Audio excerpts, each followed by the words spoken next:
Presenter for the day. Karen Puckett is the Director of Workplace Safety with the Texas Division of Workers' Compensation.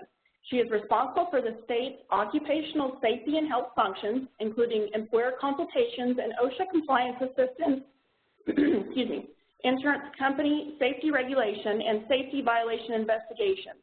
She is also responsible for providing workplace safety and health educational materials, training, and outreach activities, as well as a collection of Texas injury and fatality data for the Bureau of Labor Statistics. At this point, I'm going to go ahead and pass it over to Karen so she can get started.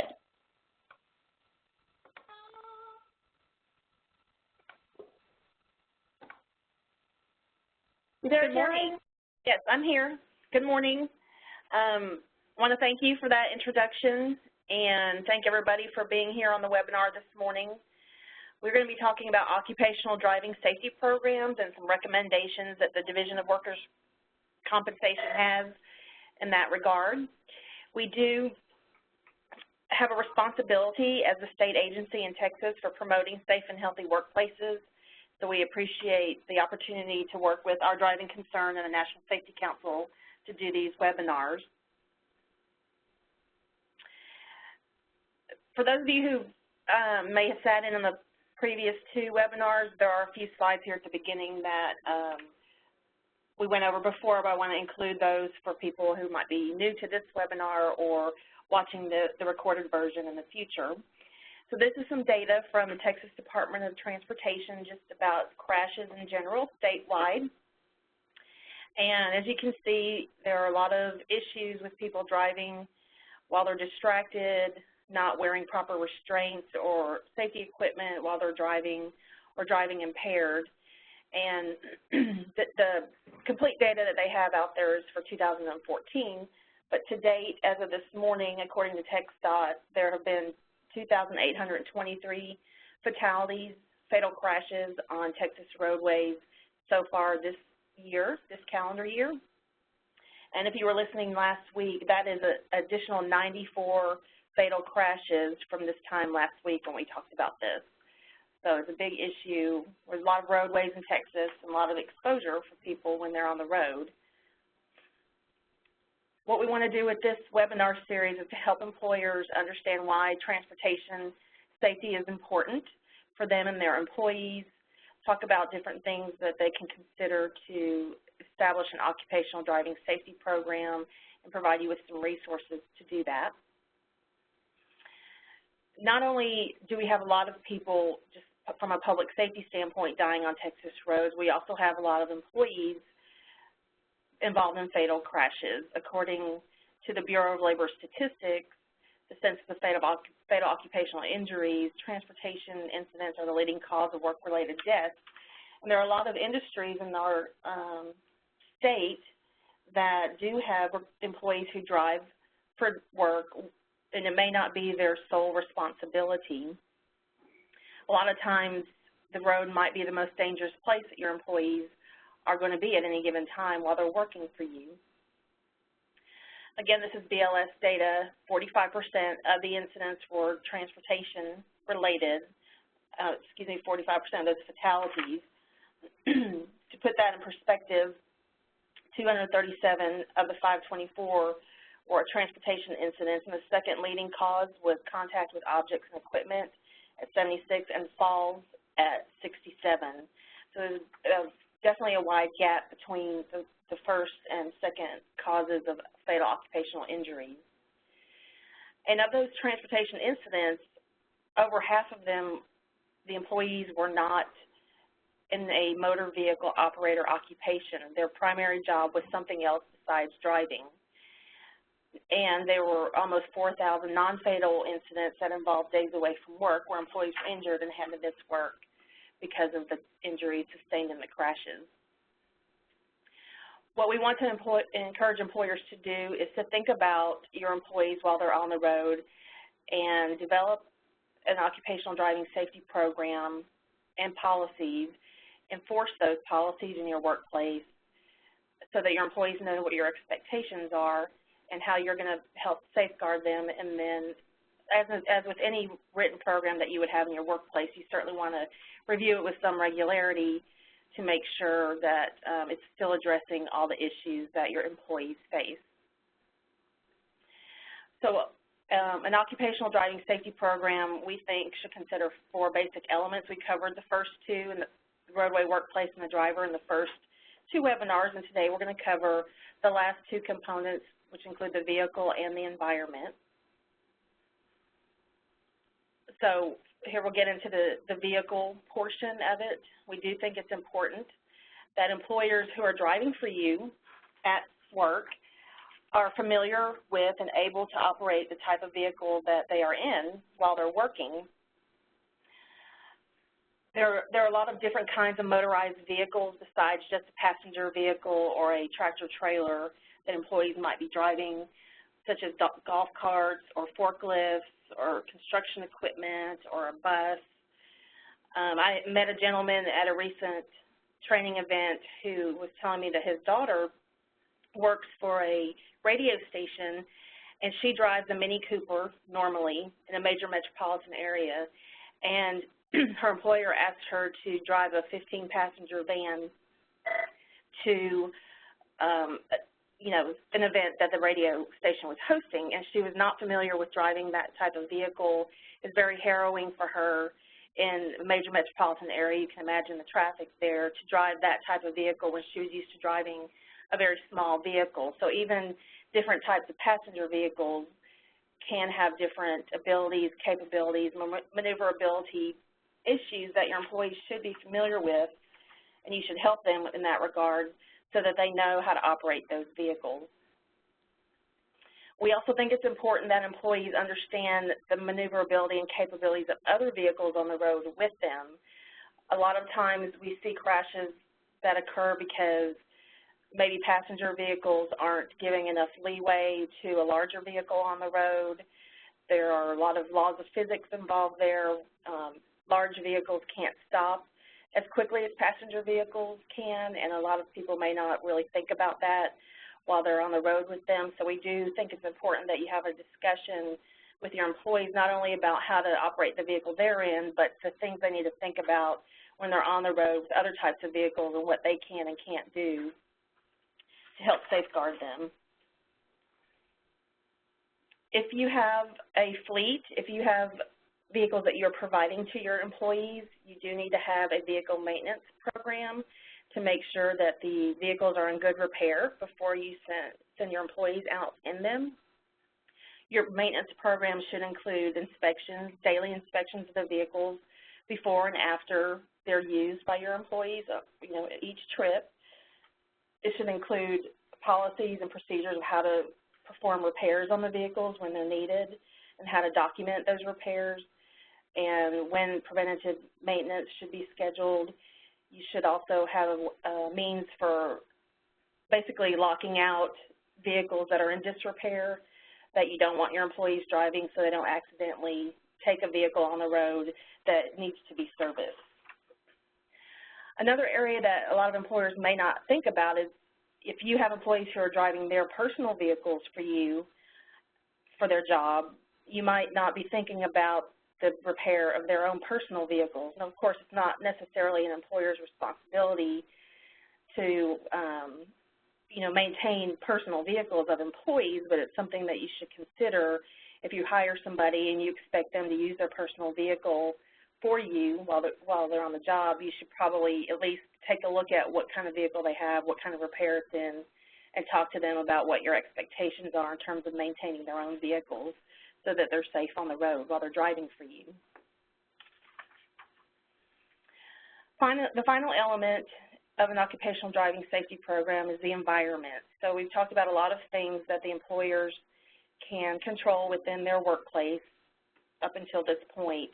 There are a lot of things outside of the vehicle, obviously, that could affect a trip, and it's important to have conversations and provide training to employees about these other things to be aware of and considerate of while they're out driving. Adverse weather conditions, obviously, inclement weather can affect, a vehicle's performance. It can affect reaction time. Wet roads, you certainly can't stop as quickly on a wet road as you can on a dry road. ice, that sort of thing certainly comes into play. We do think it's important that you have a expectation that your employees check weather conditions and that sort of thing before they get on the road to make sure there won't be any surprises. And again, like we talked about last time, journey management, if severe weather is forecasted, then perhaps it's not the best time for your employee to be driving. There are also a lot of issues with standing water or flash flooding that you want to make sure that your employees aren't getting out into and being put at risk when those kinds of events occur. Work zones are very dangerous for everybody involved around them. It's important that you talk to your employees about making sure that they are respecting the work zone, making sure that they're following all the signs, the speed limits, the directional signs, and paying attention. Work zones can change very rapidly depending on the nature of the project. So lane changes, traffic flow can change pretty quickly. So if employees are used to going a certain way through on a particular roadway and there's a work zone, that could change rapidly. So you can, and I'll show you a link to this, but you can go and check the Texas Department of Transportation website for road conditions and road closures. That's, again, kind of ties back to the journey management, making sure that you know what to expect while your employee's on the road. If you're an employer that is actually establishing a work zone, that's what you do, then you make sure that the work zone is properly marked and labeled so that motorists coming by can know what to expect. Even temporary work zones, such as when utility repairs are being done, where you might just have a truck there doing some repairs on some lines, and you want to put cones out and signage out around that to make sure that motorists that are approaching where you're doing your work are aware of what's going on, that they might need to change lanes, that you have employees working there, and they should avoid or, redirect themselves around your work zone. Employees working within work zones are particularly vulnerable because they have all these vehicles around them, both within the work zone and outside of the work zone, motorists passing by, and then equipment and stuff in the work zone. So we want to make sure that if you have employees that are working in work zones, that they're wearing their high visibility personal protective gear, that they are in constant awareness of what's going on around them, what's happening within the work zone and what's happening outside of the work zone, so that they can be prepared for any mishaps. Road conditions can also affect an employee's trip. The infrastructure can be affected by various things, obviously work zones like we just talked about, but there are other weather events that can affect the road conditions. There are even high volumes of traffic on roadways over time can degrade the roadways. We do see that in some parts of the state where there's a lot of truck travel going on and the roads weren't necessarily engineered for that kind of traffic. So it's important that your employees are aware of the road conditions, like I said, checking with TxDOT to see if there are any closures, any changes, and be prepared for those types of changes. Potholes and uneven lanes, when they're putting new grading on the roads and stuff. It's just all those things that employees need to be aware of and watch out for while they're on the road. And of course, we have other drivers. You can train your employees on what they need to do in terms of their driving skills, but you really don't have control over what other drivers are doing. So it's important to incorporate some training on driving defensively with your employees and having them be observant.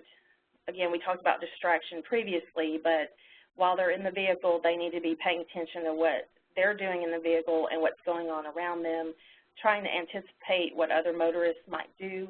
There are different ways to do that. For example, a lot of times before a person will put their blinker on to change lanes, they'll probably start drifting a little bit in their lane toward the lane they're moving into before they even put their blinker on. So there are little nuances like that that you can train your employees to try to guess what other motorists are going to do and prepare for that and give other motorists plenty of space to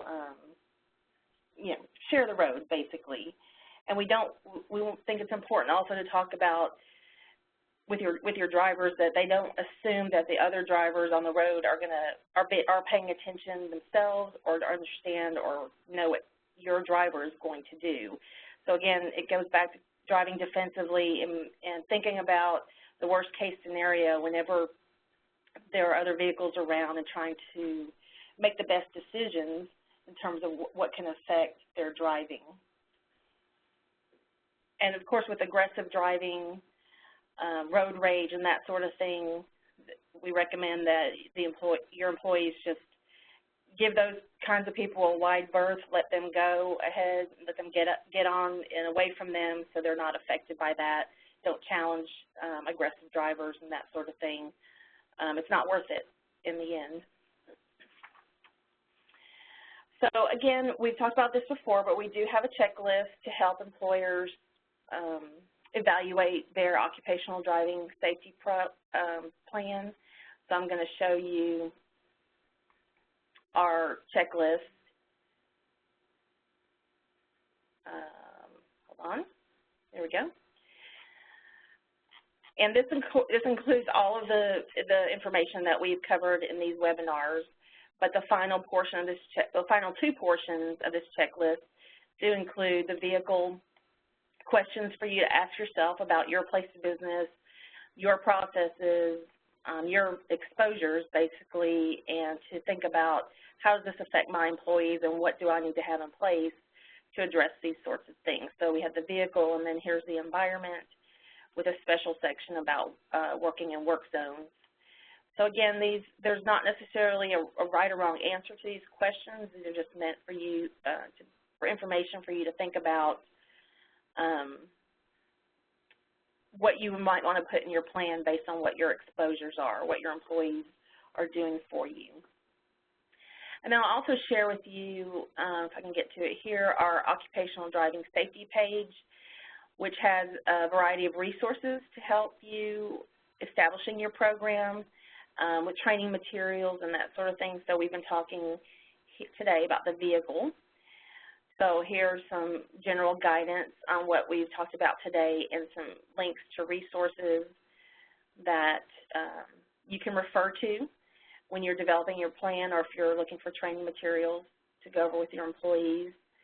And the same with the environment. So let's go ahead and scroll down here so you can see there's a lot of information here related to that. And I did not mention this, but we do think it's important that employees have emergency kits in their vehicles just in case something does happen, that they're prepared for being stranded in a vehicle for any length of time or being able to repair what they can at that moment.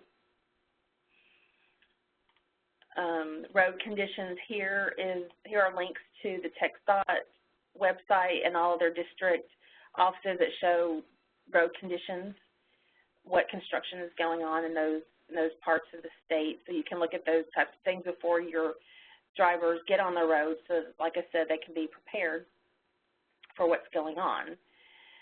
So we do in the when you look at the roadway workplace, we do have a link to the webinar that we did on that here. Our Driving Concern also has links to these webinars on their website, and here's a link to our checklist that I was just going over. So in each of these sections, we do have links to the webinar. So here's the one we did last week for the driver, and we'll add the link to this one in the vehicle and environment section as well. So hopefully you'll find some resources here that will help you with your driving plan. Again, this is the link. This first bullet is a link to the driving safety page. And then the Division of Workers' Compensation has a variety of other resources to help employers prevent other types of injuries. So we do encourage you to go to our website. This link here does provide you information about all of our programs and services. You can give us a call or send us an email. We'd be happy to help you with anything that you need in your workplace to try to prevent injuries. So that concludes this webinar. If anybody has any questions, you're welcome to type those into the chat. I'll be happy to answer those.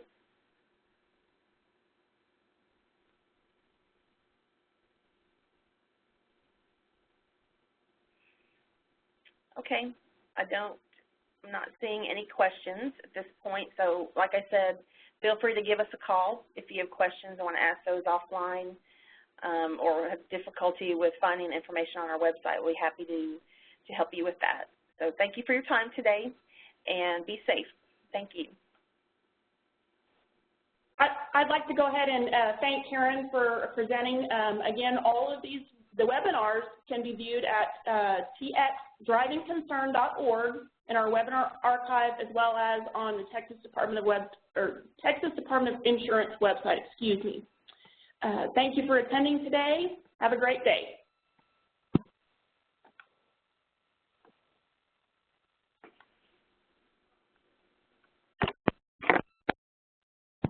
The leader has disconnected. The conference will be terminated.